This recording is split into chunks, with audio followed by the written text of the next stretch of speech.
so that they did have life before history so-called noticed in that area, because there was people that lived there beforehand. They should have a say in their history before was known to our history that we know of. I think Indigenous people should be acknowledged in every way because they should have an opinion and say, because they're the first ones that was really living on this land.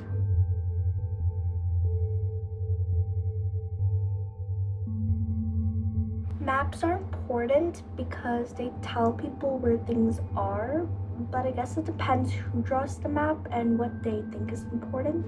This place is important because that happened there for me. But then another person would be like, oh, that place is not so important. Why would you ever map that? It's not noticeable. It's not recognizable. But this is, so we're going to put that on the map.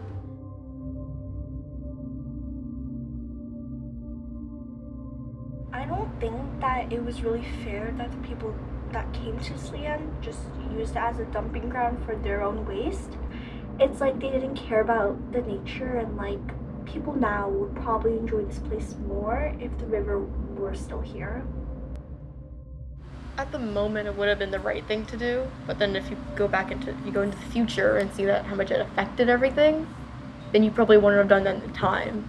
But at the time and place, it was the right thing to do. I think they should have involved the community in some way, so they have like some sort of say.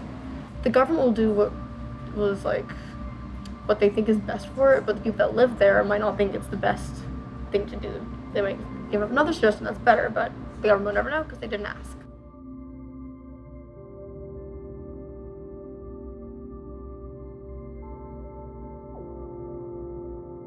I find it strange how people that bought this land would have the workers living in the same area they work.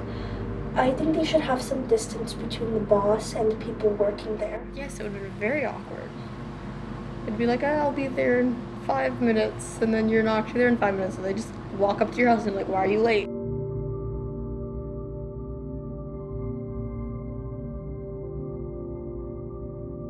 I bet there was a handful of kids that wanted to go to school instead of doing labor for work.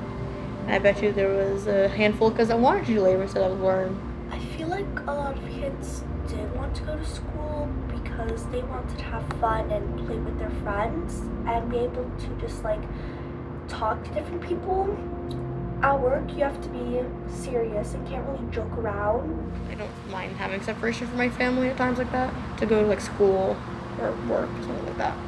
Because when you're little, where else are you gonna meet friends? When you're like a teenager, where else are you gonna really meet friends other than school or like areas that are meant for your age, which is school. Kids should be around their own age group so they can just get to talk about stuff that everyone in their own age group knows, so they can get to know each other and make friends and socialize. But I don't think kids should be forced into work. But like if you're old enough to have a job, then you should have a job, because your parents aren't going to pay for you your whole life. So they should have some sort of payment for themselves. I don't know what the legal working age should be. I guess it depends, because some kids they would be getting offered an acting job, because I know there are a lot of kid actors and actresses out there.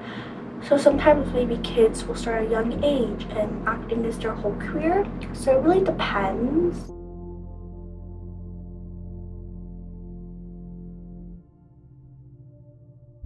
Hearing about all the people who would camp here, it seems like homelessness was a big thing back then.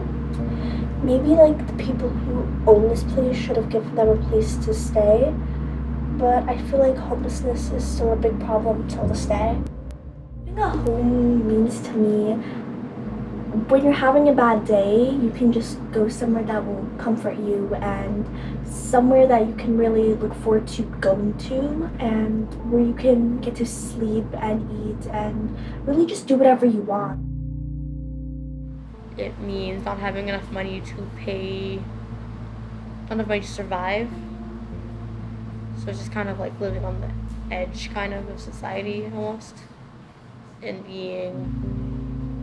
having the feeling of helplessness almost.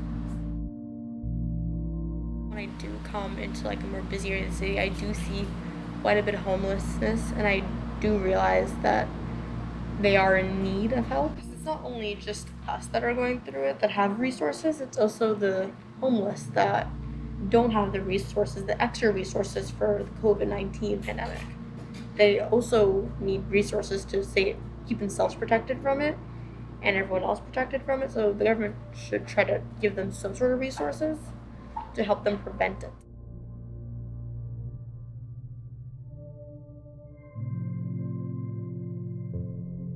I think just that all of us have been really struggling physically and mentally because it's been a really hard time, like living this time, because a new type of virus happens like every century.